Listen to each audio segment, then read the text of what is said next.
BJP अध्यक्ष अमित शाह को सुन रहे थे आप।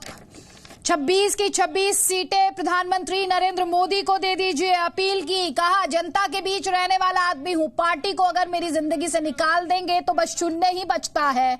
और साथ ही ये कहा कि इस चुनाव में बस दो ही मुद्दे रहने वाले हैं कि देश को नेतृत्व कौन करेगा, देश का नेतृत्व, और देश को सुरक्षा कौन देगा। जवाब सीधे तौर पर नरेंद्र मोदी। ये अमित शाह की तरफ से कहा गया। रोड शो के लिए निकल रहे हैं। अब से थोड़ी देर बाद करीब 1:40 या 20 मिनट, माफ कीजिएगा, 1:20 पर कहा जा रहा है कि नामांकन भरेंगे गांधीनगर से, और काफी कॉन्फिडेंट। कई खास मेहमान लगातार हमारे साथ बने हुए हैं। सभी से जल्दी से एक रिएक्शन में ले लेती हूं। रोहित चहल, पहले आपकी बात, शक्ति प्रदर्शन, कॉन्फिडेंस साफ ये कहते हुए कि अब वर्कर्स के ऊपर ही गांधीनगर सीट की जिम्मेदारी, क्योंकि उनकी जिम्मेदारी तो पैन इंडिया है।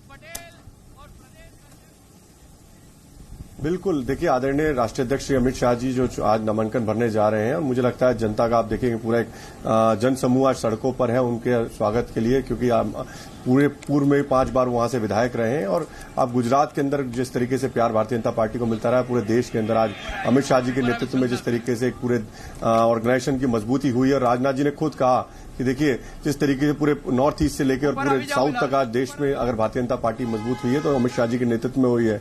और मुझे लगता है कि जिस तरीके से एक पूरी उम्मीद है, और मैं तो कहूंगा जिस तरीके से उन्होंने कहा कि सामान्य कार्यकर्ता जो एक पोस्टर लगाने वाला कार्यकर्ता, पर्चे बांटने वाला कार्यकर्ता राष्ट्रीय अध्यक्ष बन सकता है एक पार्टी के अंदर। वहीं दूसरी पार्टी के अंदर अगर आप देखें तो एक परिवार के व्यक्ति राष्ट्रीय अध्यक्ष बनता है। और जो पूर्व में राष्ट्रीय अध्यक्ष रहे, चाहे वो पीवीएन नरसिम्हा राव के साथ जो उन्होंने क्या किया, या सीताराम केसरी जी के साथ उन्होंने क्या किया, पीवीएन नरसिम्हा राव जी का तो उन्होंने पार्थिव शरीर तक कांग्रेस ऑफिस के अंदर गुजरे। ठीक है रोहित, लेकिन एक अच्छी बात, ठीक है, मैं एक बार सारे गेस्ट का एक कमेंट ले लूं। सीपी सिंह साहब, हम जैसे कि बात भी कर रहे थे, और बात हम यही कर रहे थे कि लगातार ये बात कही जाती है कि खुद अभी अमित शाह ने कहा 70 साल तक देश की जनता ने इंतजार किया।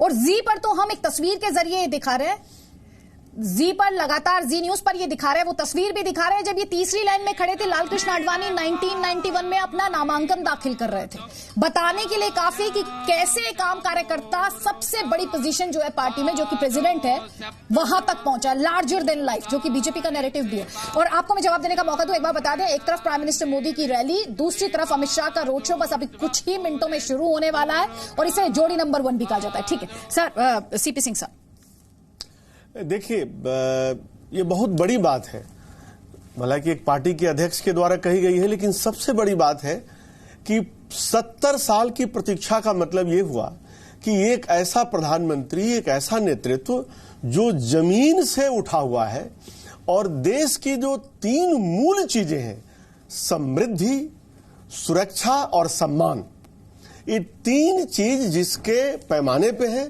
और दल हित नीचे है और राष्ट्र हित ऊपर है, परिवार हित दूर दूर तक नहीं है, यह अपने आप में बड़ी बात है।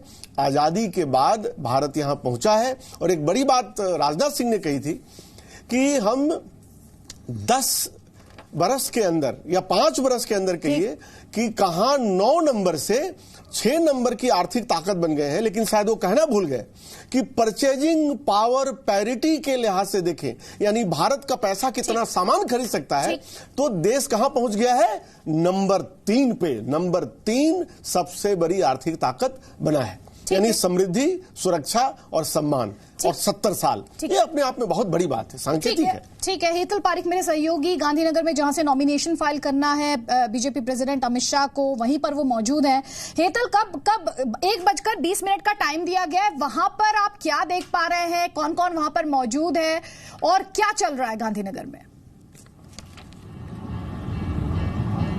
जी, खासतौर से देखा जाए तो ये नॉमिनेशन फाइल जहां करना है उस जगह कलेक्टर कचहरी पे हम खड़े हैं। अभी सुरक्षा की व्यवस्था से यहां पूरी इंतजाम कर दिए गए हैं, किसी और को यहां प्रवेश नहीं दिया जा रहा है। अभी यहां भाजपा के कोई बड़े नेता यहां नहीं आए हैं। देखा जाए तो सिर्फ उनके साथ रैली में जो रोड शो है, रोड शो में सब शामिल होंगे, और रोड शो में शामिल होने के बाद सब लोग यहां आएंगे।